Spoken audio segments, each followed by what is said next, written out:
함께 받으실 하나님의 말씀은 마가복음 6장 1절부터 6절까지입니다. 제가 봉독하겠습니다. 예수께서 거기를 떠나사 고향으로 가시니 제자들도 따르니라. 안식일이 되어 회당에서 가르치시니 많은 사람이 듣고 놀라 이르되, 이 사람이 어디서 이런 것을 얻었느냐? 이 사람이 받은 지혜와 그 손으로 이루어지는 이런 권능이 어찌 됨이냐? 이 사람이 마리아의 아들 목수가 아니냐? 야고보와 요셉과 유다와 시몬의 형제가 아니냐? 그 누이들이 우리와 함께 여기 있지 아니하냐 하고 예수를 배척한지라. 예수께서 그들에게 이르시되, 선지자가 자기 고향과 자기 친척과 자기 집 외에서는 존경을 받지 못함이 없느니라 하시며, 거기서는 아무 권능도 행하실 수 없어 다만 소수의 병자에게 안수하여 고치실 뿐이었고, 그들이 믿지 않음을 이상히 여기셨더라. 이에 모든 촌에 두루 다니시며 가르치시더라. 아멘. 예수님은 참 하나님이시면서 동시에 참 사람이십니다. 예수님의 두 가지 속성, 신성과 인성, 신학적으로도 중요하지만은 우리의 믿음의 체계에 있어서 매우 중요한 부분입니다. 특별히 오늘 이 사람이신 예수님에 대해서 생각을 좀 하겠습니다. 예수님은 우리의 모든 속성을 다 가지고 계세요. 울고 웃고 탄식하고 기뻐하고 유머 사용하고 다 예수님 갖고 계시는 이 성품이십니다. 여느 사람과 동일하게 우리 주님은 희로애락을 나타내십니다. 드물게는 주님이 놀라기도 하십니다. 누가복음 7장 초대에 보면 백부장의 종을 치료한 사건이 나오지 않습니까? 백부장은 예수님이 자기 집에 친히 오시지 아니하고 그냥 말씀만 해도 고침받을 수 있다는 믿음이 있었어요. 말씀만 하사 내 하인을 낫게 하소서. 예수님이 이 백부장의 믿음에 깜짝 놀랐습니다. 이야, 이스라엘에 이런 믿음 내가 본 적이 없다. 십자가 고난을 앞두고 예수님이 제자들과 함께 겟세마네 동산에 가셨잖아요. 심히 번민하사 놀라시고 슬퍼하시고 우리 인간이 가진 감정을 다 드러내셨습니다. 예수님은 우리와 다름없이 희로애락을 가지신 분이세요. 오늘 본문은 또 다른 의미에서 예수님의 감정을 표현하고 있습니다. 6절에 보면 그들이 믿지 않음을 이상히 여기셨더라. 우리 주님은 이상히 여기실 줄도 알아요. 불신에 대해서 이 나사렛 사람들이 예수님의 지혜의 말씀, 능력 믿지 않을 때에 이상히 여기셨어요.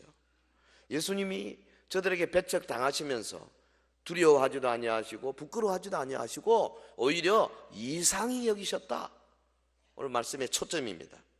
본문을 기록한 저자의 의도는 예수님의 이적 기록에 대한 해석을 부여하는 데 있습니다. 주님의 가르치심, 주님의 그 능력 놀라웠지 않아요? 많은 사람이 예수님을 따랐습니다. 그럼에도 불구하고 이를 시기하고 배척하는 사람들도 있었어요. 이것은 제자들이 장차 당할 배척을 미리 암시하고 있지 않습니까? 오늘 본문은 예수님의 제2차 갈릴리 사역 기간 중에 고향 나사렛을 방문하는 그런 장면입니다. 성경의 기록으로 봐서는 예수님이 고향 방문 마지막 방문이죠. 누가복음 4장에도 나사렛 방문하는 장면인데 그것은 초기입니다. 그때는 나사렛 사람들이 예수님을 막 절벽에서 밀쳐서 죽이려고 했죠. 근데 여기서는 지금 이제 공생의 한 2년여 지난 다음에 다시 고향을 방문합니다. 아니 얼마 전만 해도 자기를 죽이려 하고 받지도 아니했는데 예수님은 기어코 또 가십니다. 그 고향 사람들에게 복음을 전해서 저들을 구원시키려고 하는 예수님의 열심이 여기 지금 묻어 있지 않습니까? 본문 1절에 보면 예수께서 거기를 떠나사 고향으로 가시니 제자들도 따르니라. 제자들이 함께 있었다. 이것을 강조하고 있습니다. 예수님의 배척당하는 모습 제자들이 잘 봤어요. 능력 지혜 잘 봤어요. 여러분, 아무리 좋은 뜻으로 이야기해도, 아무리 능력 있고, 아무리 위대한 하나님 말씀을 전해도 여전히 배척받을 수 있다는 사실을 본문을 통해서 우리가 생각해야 합니다. 말씀을 통해서 사람들의 불신앙에 놀라시는 예수님의 모습 우리가 좀 살펴보고, 우리 자신의 이 믿음이 어느 수준인가 점검해 보는 시간이 되기를 주의 이름으로 축원합니다.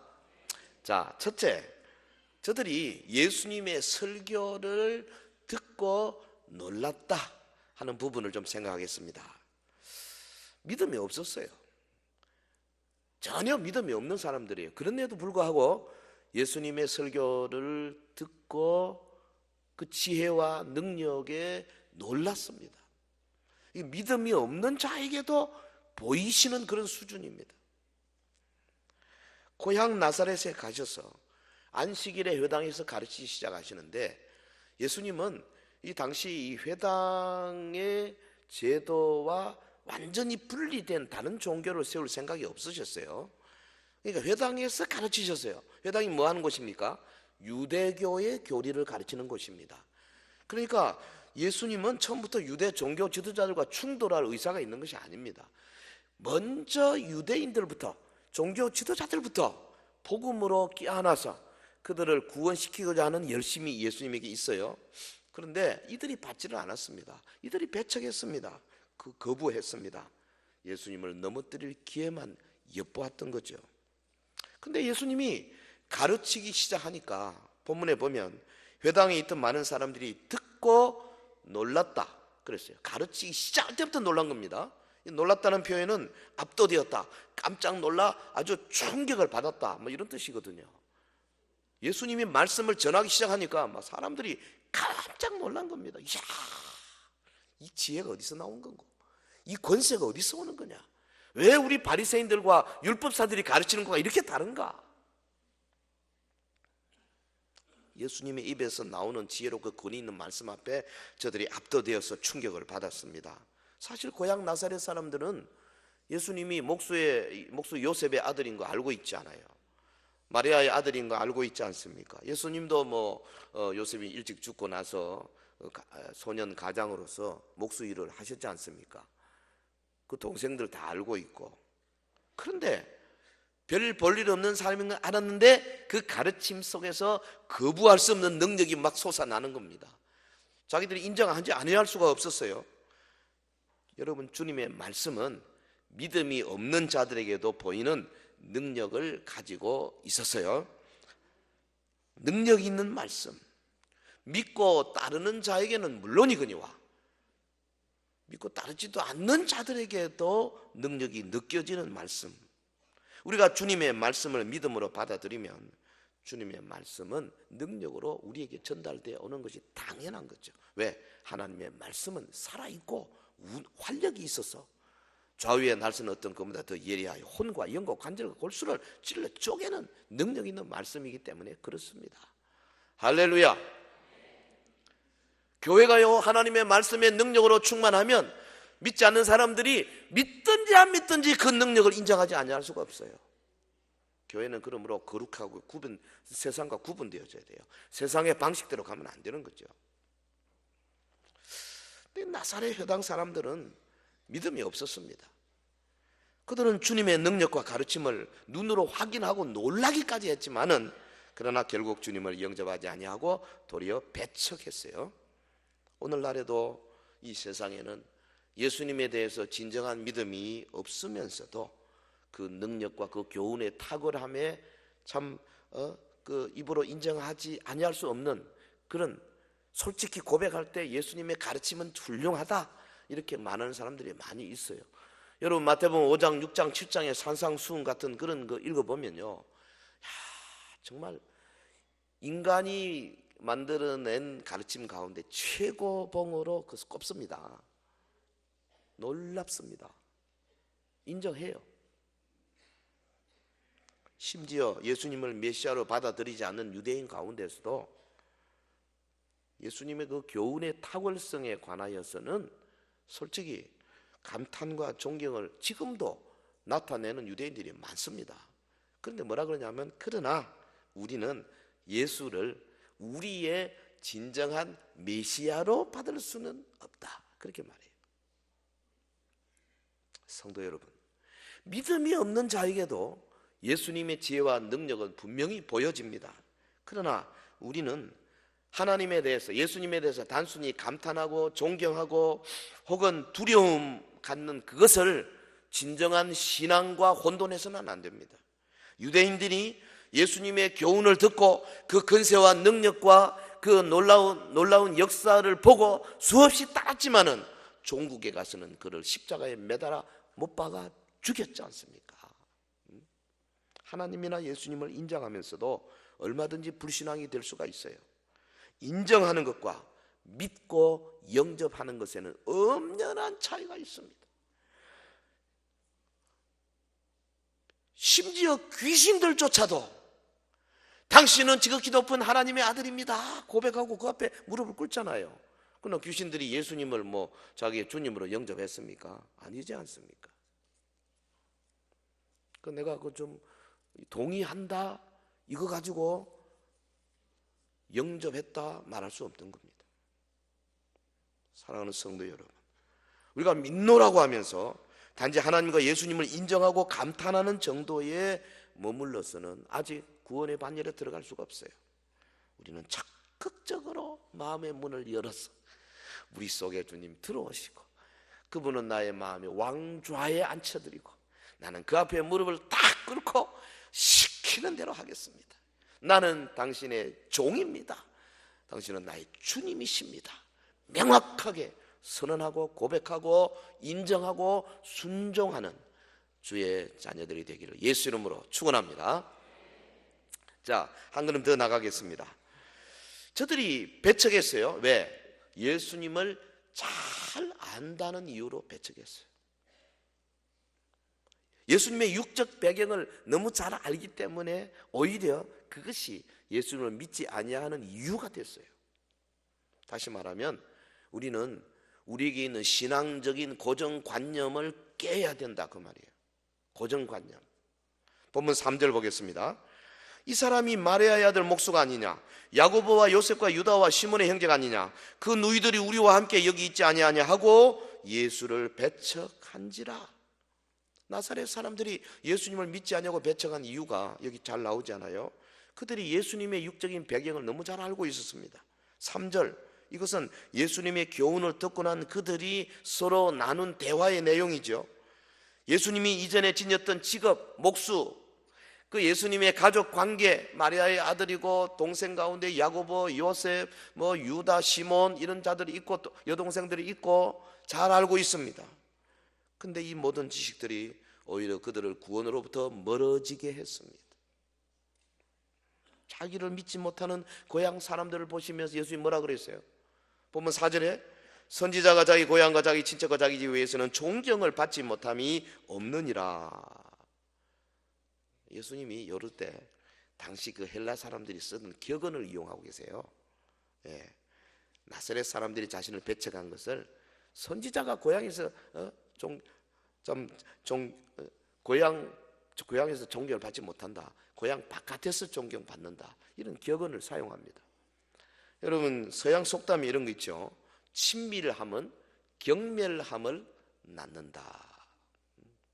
Familiarity breeds contempt. 친밀함이 경멸함을 낳는다. 가까워지면 가까워질수록 더욱 예의와 존경이 없어지고 좀 만만하게 본다. 그런 이야기죠.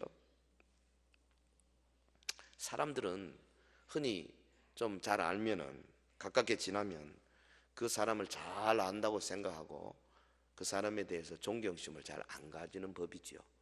그래서 약간 좀 미스테리가 있어야, 약간 신비적인 요소가 있어야 존경한다. 보통 그렇게 이야기를 해요. 정치인들도 보면 너무 자기를 잘 까발리지 아니하고 약간 신비한 행동을 하는 사람들이 많이 있잖아요. 왜 그러냐면 사람들이 일반적으로 자기가 가진 고정관념 속에서 사물을 판단하고 사람을 판단하기 때문에 그렇습니다. 나사렛 사람들은 자기들의 그 섣부른 고정관념에 따라서 하나님의 아들인 예수 그리스도의 진면목을 전혀 볼 수가 없었어요. 어릴 때 예수님이 아니죠. 세례 요한에게 세례를 받으시고 무태에서 올라올 때 하늘이 열리고 성령이 비둘기같이 내리시고 그 40일 광야 놀라운 역사를 경험하시고 마귀를 물리치시고 이제는 하나님의 권능으로 충만해서 말씀을 전하고 곳곳에서 죽은 자를 살리고 병든 자를 고치고 천국 복음을 열고 그 수많은 원수들의 그 묘한 계책, 그들의 그 질문들을 멋지게 저들의 이 2차원의 질문을 3차원으로 받아치고 그 예수님의 그 놀라운 능력들이 여기저기서 과거 2년 동안 나타났지만은 나사렛 사람들 내 지 잘 안다. 내 지 어릴 때 코 흘리기 때부터 안다. 저 동생이 누구 하지 않냐. 이 고정관념이 꽉 들어있은 거죠. 예? 여러분 우리는 우리 자신의 신앙적인 고정관념을 깨지 않으면요 말씀이 주는 신선한 생명력을 놓치기가 십상입니다. 고정관념에 빠진 사람들, 우리의 이해를 돕기 위해서 예를 한번 들어보면, 내가 스스로 성경을 잘 알고 있다, 내 성경을 몇독했다, 이런 교만에 빠진 사람이 있어요. 이런 사람들은 웬만한 설교는 아예 귀담아 들을 생각이 없습니다. 말씀 시작하면 눈 지그시 감으시고 상념에 빠지세요. 우습게 본다 이거죠. 은혜가 되니 안 되니 나중에 불평이 나올 수밖에 없어요. 이런 사람들은 결코 신앙에 성숙한 자가 될 수가 없습니다. 도리어 신앙이 퇴보하고 심하면 신앙을 버리는 상태에 빠지게 되는 거죠. 본문 2절 3절에 보면 나사렛 사람들이 수군거리는 그 질문들이 한 5번에 걸쳐서 나오지 않습니까? 질문 속에서 마리아의 아들 목수를 깔보는 듯한 그런 냄새가 막 여기 났답니다. 이 사람이 그래요. 이 사람이 목수, 이 사람이 마리아의 아들, 이 사람이 어쩌고 저쩌고 투토 헬라 말입니다. 목수에 불과한 주제에 여인의 아들이, 이 당시 여인의 아들은 얕보는 말입니다. 멸시하는 말이에요. 왜? 항상 아버지 이름 밑에 아들로 불렀거든요. 근데 예수님을 마리아의 아들이라 이렇게 불렀어요. 제까지 이게 무슨 대단한 사람이 있겠는가 하는 태도입니다. 아니 그들은 예수님의 가르침, 지혜, 권세 앞에 인정할 수밖에 없어요. 솔직히 남자 같지 못한 거죠. 솔직히 비겁한 겁니다. 인정해야 됩니다. 그럼에도 불구하고 자기가 가진 고정관념 가지고 지가 짓게 뭐 내 지 어릴 때 다 아는데 지 뭐 별거 있냐 목수 주제에. 근데 이게 나무 이야기 아니에요. 가만 보면 우리도 이런 게 참 많은 것 같아요. 너무 가깝고 너무 잘 알고 너무 익숙하면 나도 모르는 사이에 신앙의 형식화가 진행이 돼요. 오래 믿은 사람들, 특별히 모태 신자들은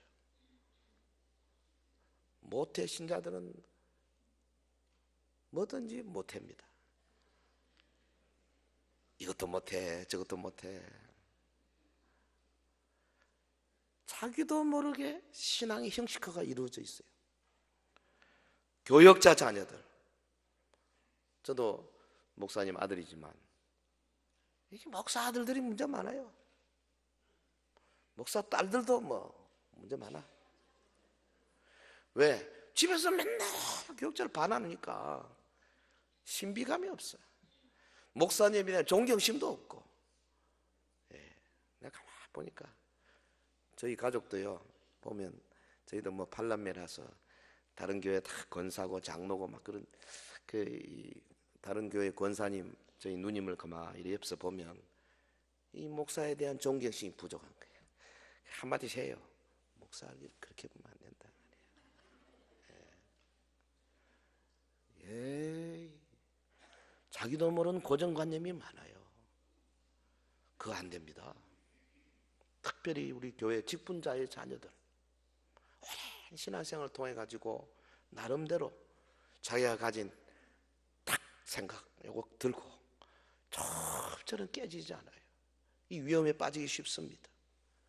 여러분, 위대한 설교가의 주옥 같은 말씀을 매주 계속 들어보세요.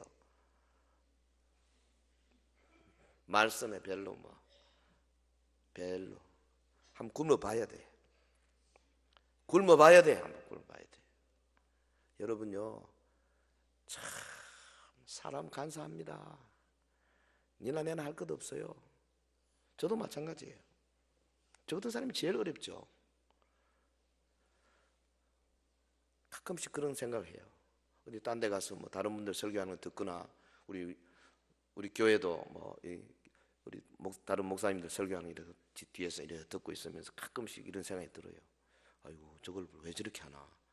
본문을 저래 하면 안 되는데 자꾸 판단하고 앉았는 거야. 나도 모르게. 그래, 이게 이러면 안 된다. 말씀을 액면 그대로 받아 먹으려고 이렇게 해야 되는데 나도 모르게 그런 고정관념에 빠져요. 여러분, 제발 그러지 마세요. 솔직히 그럴 만한 실력도 없잖아요. 설교자의 설교를 판단할 만한 실력이 있나? 없잖아요. 그냥 무조건 아멘 하면 제일 좋은데, 그래도 또 나름대로 고정관념이 있어요. 미국의 설교가 유진 브라이스 이 목사님의 고백인데요. 고난주간에 성금요일 날 이제 설교를 하고 집회를 마치고 집에 떡 밤늦게 가니까 8살 먹은 자기 아들이 TV 앞에서 영화를 보고 있는데 마침 이제 예수님의 순환 영화를 보고 있는 겁니다. 잡혀가지고 매 맞고 지금 이제 막 골고다로 올라가는데 그 장면을 바라보면서 이놈이 이 브라이스 목사님은 20-30년 맨날 십자가 설교하고 하니까 그런 영화 봐도 별로 감동이 없었어요. 근데 8살 먹은 아들을 보니까 이놈이 TV 앞에 앉아가지고 예수님의 매 맞고 막 고통스러워하고 피 흘리는 모습으로 눈물을 줄줄 흘리고 앉았더라는 거죠. 그래서 자기가 가슴을 치면서 나도 모르게 내 마음속에 이 감동이 부족했구나, 크게 회개했다, 그런 고백하잖아요. 여러분, 우리의 형식화된 신앙생활은 예수님의 능력 있는 말씀을 무력하게 하고 실패하게 해버리는 겁니다. 우리는 신앙적인 고정관념을 깨고 날마다 새로워지기 위해서 몸부림쳐야 할 줄로 믿습니다. 누가 무슨 말 하든 그것이 하나님 말씀일 때에 귀를 담아 들으면서 자기에게 적용하고 어린애처럼 순수하게 받으려고 몸부림치지 않으면 우리 언제 제2, 제3의 나사렛 사람이 되는지 몰라요. 자, 한 걸음 더 나가겠습니다. 본문 5절에 보면 세 번째, 예수님은 거기서 아무 권능도 행하실 수 없었다 그랬어요. 이게 뭐냐? 이 불신이라는 거, 이 무서운 영적 질병임을 보여주고 있어요. 5절 보겠습니다. 거기서는 아무 권능도 행하실 수 없어 다만 소수의 병자에게 안수하여 고치실 뿐이었고, 이 본문을 헬라 말을 유심히 들여다보고 직역해보면 이렇게 됩니다. 예수께서 몇몇 병자만 안수하여 치료하신 것을 제외하고는 거기에서 아무런 권능도 행하지 않았다. 왜 그러냐면 이 병행 구절이 마태복음 13장 58절에 보면 그들이 믿지 않음으로 말미암아 거기서 많은 능력을 행하지 아니하시니라. 마치 여기서 아무 권능도 행하실 수 없어 이래 놓으니까 믿음이 없으면 능력이 안 나타나는 걸로 이렇게 보는데 그렇지 않습니다. 예수님이 하고자 하시면 얼마든지 하실 수 있어요. 근데 하지 않으셨다는 거예요. 다른 말로 하면 사람들의 불신으로 인해서 많은 권능을 행하지 않으셨다. 특히 이 권능의 헬라어가 듀나미스 아닙니까? 이것은 구원 능력을 지칭하는 단어거든요. 그러니까 하나님의 구원 역사가 불신앙의 그 장소에서는 안 일어난다, 그 말을 지금 하고 있는 겁니다. 불신, 믿지 않는 거, 이거요 하나님의 은혜를 가로막는 무서운 질병입니다. 우리에게 은혜 베풀지 않나고 우리 불평하면 안 돼요. 하나님은 은혜를 주시기 위해서 얼마나 많은 은혜의 수단들을 주시는데요.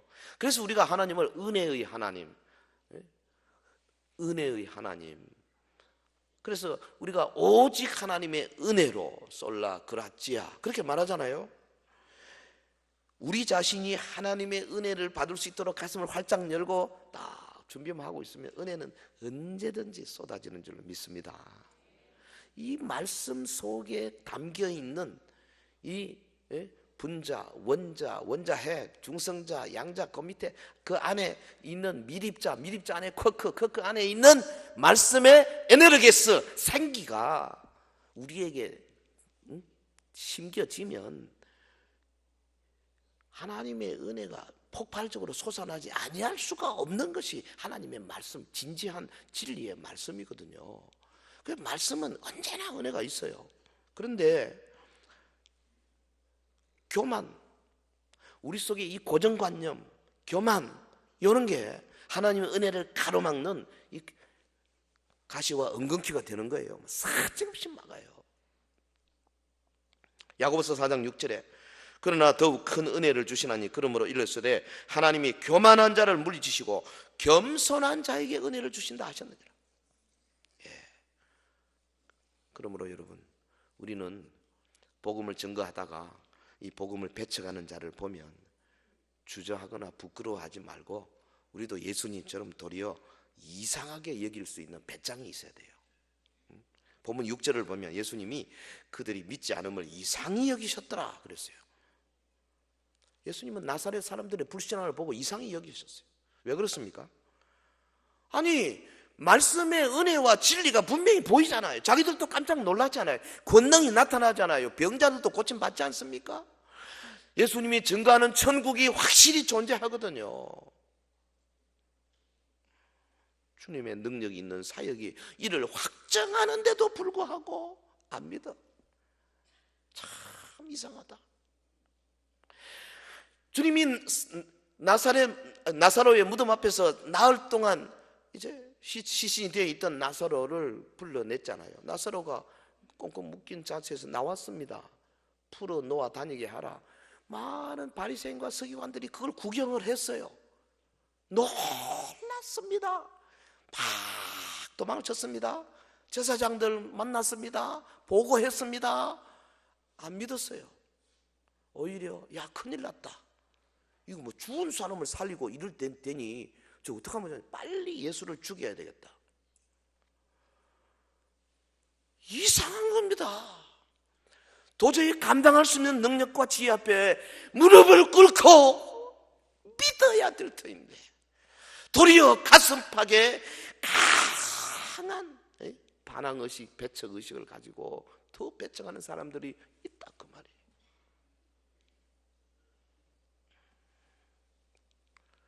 예수님께서요 소경의 눈을 뜨게 했지 않습니까?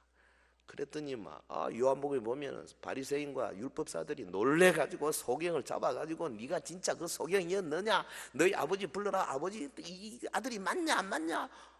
그러면 이 소경에 있다가 낳은 사람이 아니 여보시오 내가 소경했고 여기 있었다가 그 나사렛 예수를 만나서 눈을 떴습니다. 왜 안 믿습니까? 우리가 장세 이래로 소경을 눈 뜨게 한 거 들어본 적이 없느니라. 이놈은 네가 가짜지. 그랬더니 이 소경이 뭐라 그랬습니까? 당신들 많이 배운 사람들, 훌륭한 사람들 보니까 지금 이상하구만요. 아니 내가 지금 소경이었다 눈을 떴다는데도 못 믿습니까? 그래서 이 소경이 당시 바리새인들을 보고 이상히 여겼어요. 그랬더니 뭐냐 이놈이 건방지게 감히 그랬어요. 이게 우리 인간들의 모습이에요. 복음을 전할 때 우리가 이와 같은 태도를 취해야 됩니다. 배짱이 좀 있어야 돼요. 안 받거든 이상히 여겨야 됩니다. 야 천국이 있지 않냐? 네 아는 얼마나 되냐? 너 기억력이 얼마나 되냐 도대체? 네가 갖고 있는 지식이 얼마나 되냐 도대체? 수천 년 수만 년 전에 지구가 어떻게 네가 무슨 재주로 알겠냐? 성경이 이렇게 분명히 보여주고 창조의 역사를 이야기하고 수많은 당신보다 월등히 훌륭한 똑똑한 많은 사람들이 다 안 믿고 그 앞에 무릎을 꿇었는데 너 왜 그러냐? 이상히 여겨야 됩니다. 배짱이 있어야 됩니다. 두려워할 필요가 없다고 말이죠. 사회주의 혁명을 위해서 일생을 투신했던 어떤 사회주의자가, 요즘 말하자면 우리나라 같으면은 그 좌파 운동권이죠. 어느 그리스도인에게 그렇게 말했답니다. 아니 여보시오, 우리는 막스 레닌이 만들어낸 이 인간이 만들어낸 사상을 가지고도 이렇게 목숨을 걸고 확신이 있는데, 당신 도대체 그리스도인이라고 하는 사람이 하나님의 진리를 전파한다고 하면서 그렇게 자신이 없어? 과연 그렇습니다. 우리가 가져야 할 자신은 이 세상 사람들이 가지고 있는 어떤 이데올로기나 뭐 이념에 빠져서 힘 있는 그런 수준이 아니에요. 인간이 만드는 수준이 아니에요. 위대하신 그분이 우리에게 주신 하나님의 말씀을 우리가 듣지 않습니까? 그러니까 자신만만해야 되죠. 안 믿으면 이상히 여겨야 되죠. 웃긴다 이거. 아이고 어리석은 자들. 이런 정도의 배짱이 있어야 된다 그 말이에요. 할렐루야. 왜 전도회에 나서서 그렇게 주저주저 하느냐고요. 왜 아파트 옆집에 초인종 하나 누르기가 그렇게 어렵냐고요. 내가 가지고 있는 진리가 얼마나 위대한 진리인데, 우리가 그렇게 어깨가 처져가지고 그렇게 그 뒷걸음 치고 그래 되겠습니까? 아닙니다. 사도 바울 자신 있게 외치지 않습니까? 로마서 1장 16절. 내가 복음을 부끄러워하지 아니하노니 이 복음은 모든 믿는 자에게 구원을 주시는 하나님의 능력이 됩니다. 할렐루야. 이 복음은 하나님의 능력이다. 우리요 고등학교 다닐 때 수십 년 전이구나, 이런 구절들 막 그때 영어 한답시고 I am not ashamed at the gospel 막 이랬던 기억이 납니다. 막 이런 말씀들을 암송해가지고요 어디 가서나 막 전할 수 있는 그런 준비된 그런 신앙인들, 이런 믿음을 보시면 아마 우리 주님이 놀라실 거예요. 이야, 저 친구 저거 괜찮다. 사랑하는 성도 여러분, 불신은 오직 아담의 자손들에게만 있는 영적인 질병이에요. 천사들 불신 없습니다. 이미 먼저 간 성도들 믿고 계세요. 심판을 기다리는 영혼들도 믿고 있어요. 심지어 귀신들도 믿고 떠느니라 그랬어요. 불신은 사실 오만방자한 자세입니다. 주님의 무한한 지혜와 능력, 도대체 사람이 알 수 있는 것이 뭐 얼마나 되길래 하나님의 그 창조의 능력, 섭리의 능력, 심판의 능력을 무시할 수가 있어요. 저들이 말로 무시할 수 있지만 결코 하나님의 심판을 회피할 수는 없습니다. 얼마나 많은 사람들이 복음의 말씀을 듣고 감동받고 결심했다가 다시 포기하고 있는지 몰라요. 이상합니다. 하나님의 구원의 능력을 받고도 세상에 별것도 아닌 것 잡혀가 또 나가면 우리가 그들을 가슴에 품에 안으면서 절대로 주저하거나 혹은 낙담할 필요 없어요. 우리 주님 보십시오. 나사렛 사람들을 보고 이상히 여기시더라. 자신이 있습니다. 이 사람들아 들어봐라. 당신들이 이걸 믿지 않는다는 건 진짜 이상한 거다. 어디 하나님의 진리의 말씀 앞에서 그런 자세를 취할 수 있느냐. 우리의 불신에 우리 주님도 놀라시에요. 불신의 현장에는 하나님 나라의 약속이나 온갖 좋은 것들이 무용지물이 되는 겁니다. 불신은 주님의 은혜를 방해합니다. 성도 여러분, 차라리 우리의 믿음으로 주님을 놀라게 해드려야 할 줄로 믿습니다. 오늘 본문의 앞장인 마가복음 5장의 혈루증 환자를 고치시는 모습, 회당장 야이로의 딸을 고치시는 모습, 주님은 그들의 믿음에 놀라시지 않습니까? 기뻐하지 않습니까? 나사렛 사람들의 불신앙과 배척, 그리고 예수님을 믿고 온전히 의지하는 사람들, 그 얼마나 참 대조가 잘 되고 있습니까? 우리 모두 자신을 돌아보셔야 되겠습니다. 나에게 혹 편견이 없는가 살펴보시기를 바랍니다. 아예 귀를 막아버리는 사람도 있어요. 예? 부정적인 그런 태도, 자신에게 있는 보잘것없는 그런 지식 가지고 함부로 판단하거나 독단하는 교만은 없는지, 예배나 기도나 교회 생활이 너무 익숙해서 자기도 모르게 형식화된 신앙생활을 벗어나지 못하고 있지는 않는지, 예수님께서 이 원대한 사역을 이제 교회에 주셨어요. 우리 손에 쥐어졌어요. 사역에 나선 우리 앞에 반드시 긍정적인 반응만 있는 것이 아닙니다. 부정적인 반응이 반드시 있어요. 배척하는 사람들이 있어요. 뒤에서 손가락질하고 오해하고 시기 질투하는 사람들이 반드시 있어요. 온갖 반대의 소리를 토해내는 사람들이 있을 것입니다. 우리 앞에 제2, 제3의 나사렛 사람들이 계속해서 나타나게 될 것입니다. 그렇다고 실망할 거 없어요. 왜? 주님이 우리를 이해하십니다. 이미 주님이 다 깨끗인 겁니다. 그리고 새로운 길을 준비하십니다. 여러분, 사도행전 나타난 그 초대교회 성도들 보시면은 정말 저들의 믿음의 수준이 이 복음서에 나타난 예수님께서 놀라시던 믿음의 수준 그 이상입니다. 그러니까 예수님께서는 이 보좌에서 사도행전의 그 교회들, 초대교회 성도들 보고 계속 놀라시는 거죠. 베드로를 보고 놀라고, 야고보를 보고 놀라고, 스데반을 보고 놀라고, 집사 빌립을 보고 놀라고 놀라시는 예수님. 오늘 사도행전이 보여주는 바로 그 교회, 우리가 글로 갈 때 하나님 우리 사랑하는 성도들 여러분을 보시고 막 깜짝깜짝 놀라셔야 돼요. 야, 이번 주간에 누가 나를 놀래게 할 것이냐.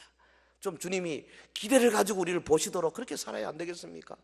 지난주나 저지난주나 똑같이 별로의 뭐 특별한 사건도 없이 어떤 새로운 영혼을 향하여서 내 불타는 그 마음을 전하는 그런 것도 없이 그냥 그렇게 지나가면 되겠느냐고요. 예수님은 사람들의 불신앙에 놀라시며 이상히 여기시는데, 동시에 우리 주님은 성도의 믿음의 행위에 놀라시며 기뻐하시는 분이십니다. 여러분은 어느 쪽에 서 계시는 분인지 오늘 자신을 돌아보는 시간이 되기를 주의 이름으로 축원합니다.